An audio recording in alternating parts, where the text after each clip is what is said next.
humans, the road also goes through depression when they can no longer withstand the pressure exerted on them. That is the situation on Ghana's longest highway from Accra to Bolgatanga, passing through 8 regions, covering a distance of over 750 kilometers. Drivers are alarmed about the increasing defects on that highway, which they say has exposed commuters to accidents, and want authorities to act now. My colleague Samuel Mbura has more in this report titled Depressions on the Highway.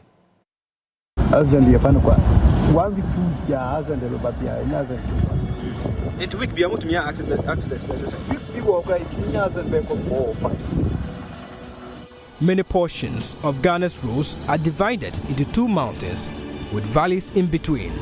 Without caution, drivers are rudely surprised by the sudden slumping of their vehicles into this depression.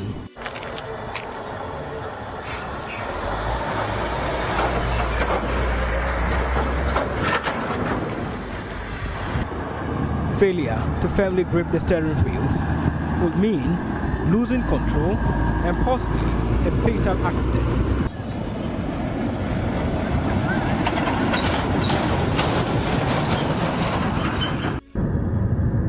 From the 824 kilometers highways of Accra to Bolgatanga, I observed that the roads have suffered severe depressions, exposing users to greater risk of accidents.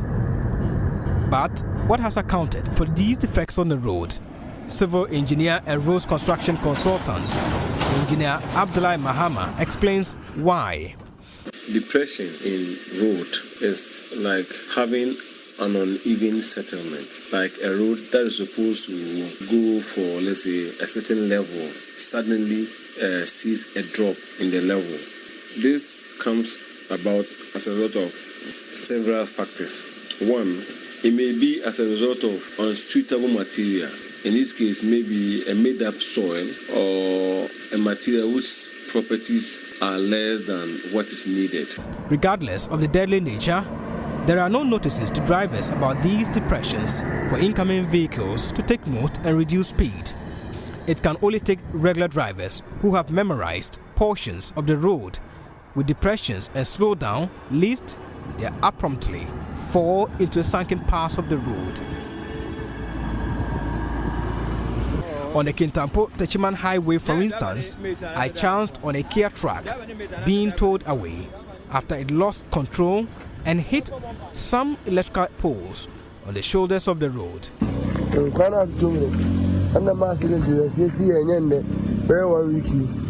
Bad nature of the road has caused this accident involving this truck we are towing. Drivers are really exposed to danger on this road.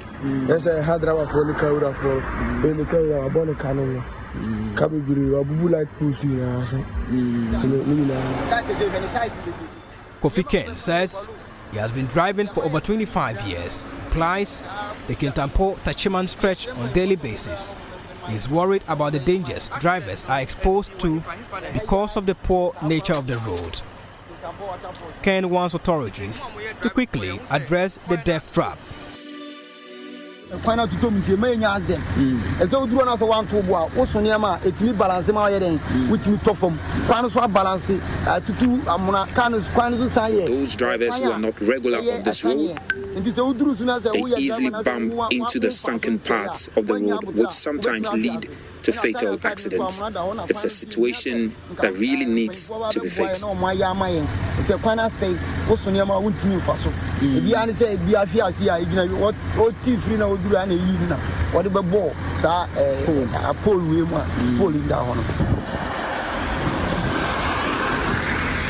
Kweku Asante, another driver, says he observes many accidents daily on a steep curve near the Kintampo waterfalls.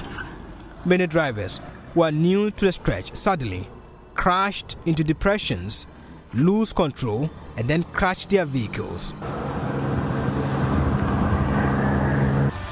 He adds that although they have raised concerns about the poor nature of the road, nothing has been done by authorities. 1 to 2 weeks, The depression is dangerous to we the drivers. It can cause accidents because you can easily lose control. Taxi, trailers, any The situation on the Bolgatanga Tamale, the Chiman Kumasi and Kumasi Accra highways was no different, as I could observe countless depressed portions of the road. If immediate steps are not taken to correct the defects on this highway, many Ghanaians will continue to die because of the poor nature of the roads. This calls for urgent action from all mandated institutions such as Ghana Highways Authority, National Road Safety Authority, Motor Traffic and Transport Department of the Ghana Police Service and other relevant authorities to get to work. Samuel Mbura, Joy News.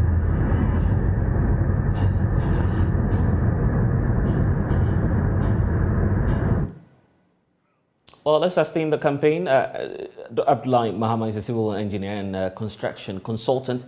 He's joining us via Zoom, Director General of the National Road Safety Authority, David Adonting, and Cecil Bodai speaks for the Ghana Highway Authority. They are all on, joining us on this conversation. Cecil, let's start off with you because there are a raft of issues that the Highways Authority would have to respond to. But even before I do that, Mr. David Adonting, for the National Road Safety Authority, what's mostly your concern when you have road networks, very important ones such as this, in such a condition as we're finding these ones?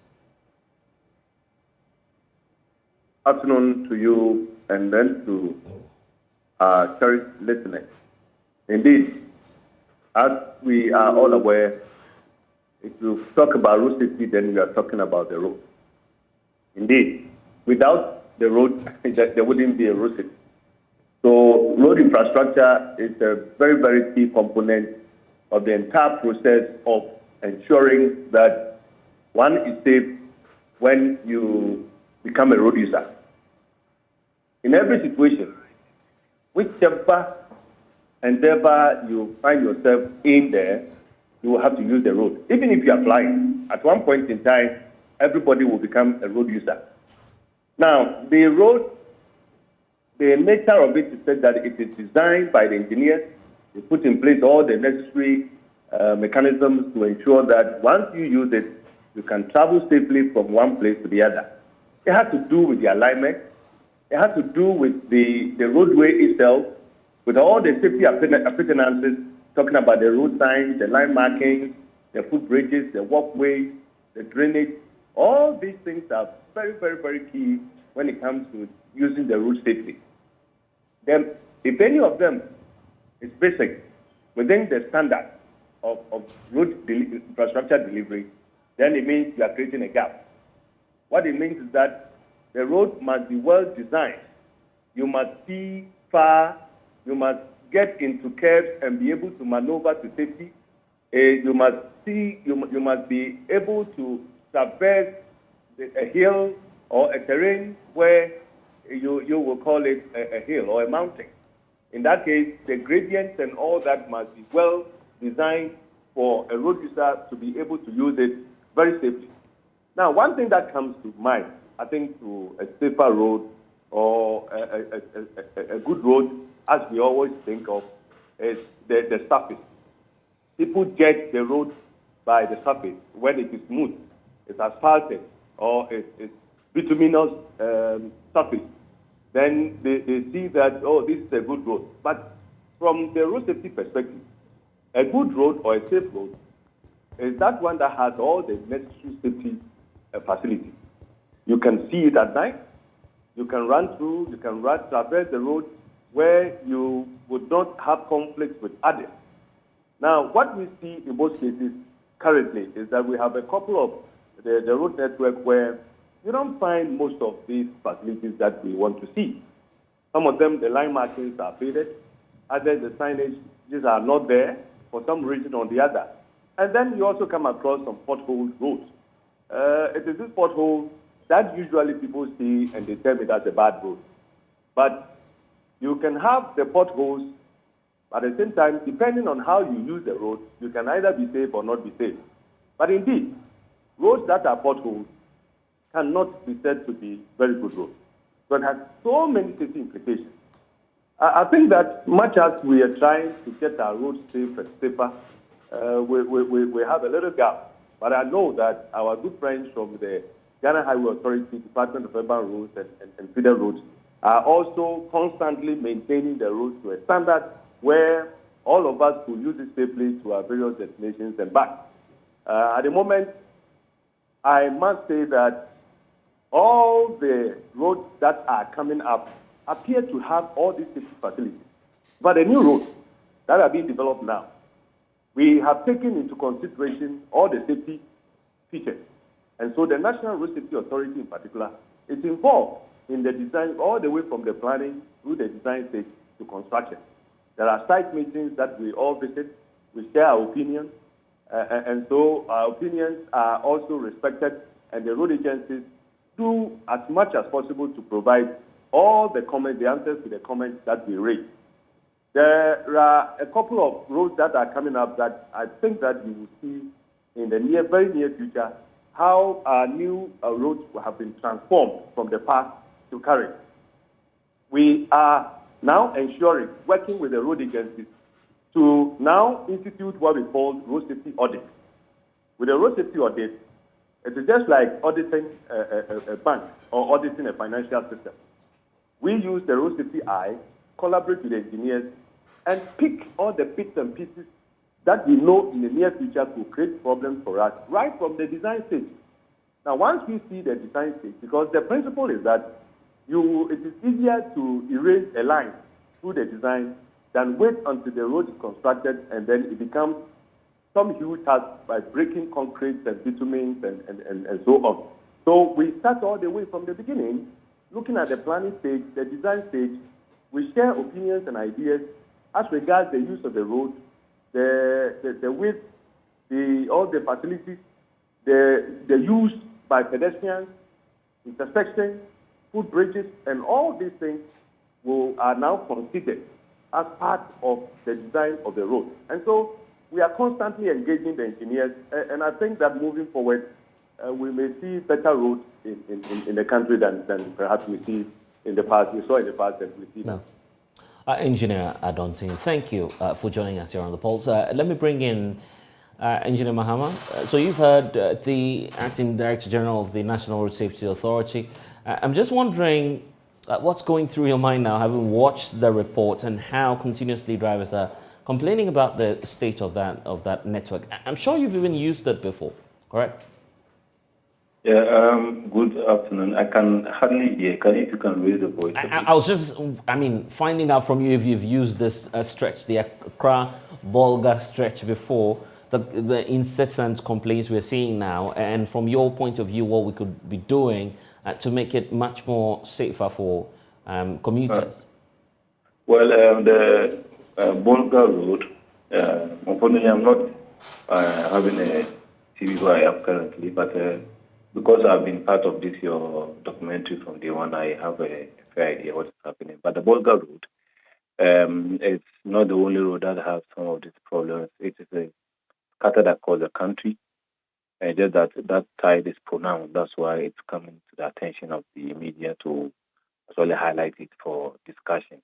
I listened to the road safety officer, and I think an engineer, right, who eloquently delivered most of the things that we might have been saying. My only challenge is that it's becoming a problem from the intersection stages of our construction, where because of the cost involved in relocating or providing service ducts on our roads, we shy away from that when we are doing some of the construction. However, the major constructions like the one that have been actively involved, like the Ibril Road, for instance, Ayemensa Street, we provided a duct almost every kilometer of the road to make do with those who will be the service providers who will be running their cables across the road underground. The ECG, the Ghana Water Company, all of them were catered for. That is the reason why you don't see anybody cutting across the road. Now, when you are just driving in Accra, just around the Airwalk Stadium to the Cantonment Post Office, the road that leads to that school, international school, I've forgotten the name of that school, on the straight there from when I come from Alsatian towards the American Embassy Road, you would see that there's depression in the middle there, just after the traffic light, which was, I think, less than a year ago. The road was just constructed based on 3 years ago. There's this huge depression because Ghana Water Company Limited has come to cut across the asphalt to repair their pipe. Why would that be? It's because we are leaving the old pipes within the carriageways. And when these pipes go bad, because they ought to or they need to service their customers, they will definitely cut across this road. And because the technique involved in repairing roads only after cutting is not actually something that's available to these service providers, they just do their backfilling, and those are the areas where we see higher depression. In fact, when you're on the Dodowa to Somanya Road, there's this depression around a culvert. I am told when I used it the last 4 years, in fact, it's still there, it's not being repaired anyway, that at both approaches of the culvert, because the compaction was not satisfactorily done, a lot more people lose their lives because of the bump that they go through and how the car flies into the atmosphere, either on the mango trees along those stretches. So the engineers, we are trying, but it is very important that at the initial design stages, we need to involve all these service providers so that we will be able to get their idea of how they are expanding their facilities, infrastructure along the corridors where we are constructing. And one other thing that I've seen as a main reason why we are confronted with this challenge is that the cost for relocating some of these utilities is extremely expensive. You might be doing $100 million project, and sometimes you might have to spend over $15 million for relocation only. So if the laws are explicit, if the roads are also completed and then these service providers are going to do their expansion, it's only proper that they fall onto the Ghana Highway Authority, the Department of Urban, to see the right of way.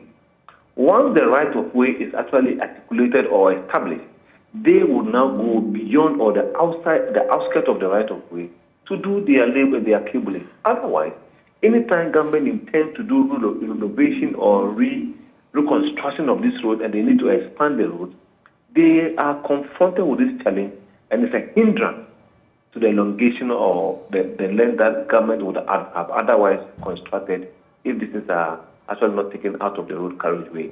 Now, one typical example is on the Insawam Ibri stretch. The first 3 kilometers on that Insawam Ibri to Hospital Road is gone bad. Why? Because of the old asbestos pipes which are found within the carriageway across and along. In fact, at the time of the construction, I actually inquired from the contractor and the consultant why they didn't make provision for those facilities to have been relocated. The answer was there was no money earmarked for that one. And I told them, but you obviously know that this is going to lead to problems. And as I speak with you, the first 2 kilometers of the town bypass to Ebri Road is gone bad because almost at every section, the pipes are getting damaged and they are old asbestos pipes more than 45 years ago. So these are the basic things, and it leads to accidents, especially on the highways where we are doing more than 80 to 100 kilometers per hour. These are within the town, so obviously you're able to see them, and then you avoid any head-on collision, or you slow down and go to the depressed areas. And these things are done at this occurs. One of them that occurs outside the service relocation is the inefficient compaction that are done by the contractors supervised by the consultant. In areas where you'll be doing some gravel and you mix the gravel with clay material, when you do the compaction, there's something we call vehicular compaction. If those areas are done in the interim and you feel like you have not tested it, as the vehicles use those stretch of the road, the vehicles exert their load, and after some time, there's those excessive settlement in this area that brings about these depressions on our highway. When it happens like that, The only thing that we have to do to remedy the situation is to be able to go there and cut those stretch or those affected areas to the width of the compacted equipment, so that when you put the rollers within them, they can actually cover end-to-end compaction, so that before you get to the top, it will flash the road and you will not have these uncomfortable driving situations when you're on those roads. Well, we're grateful for your input, Engineer Abdullahi Muhammad there.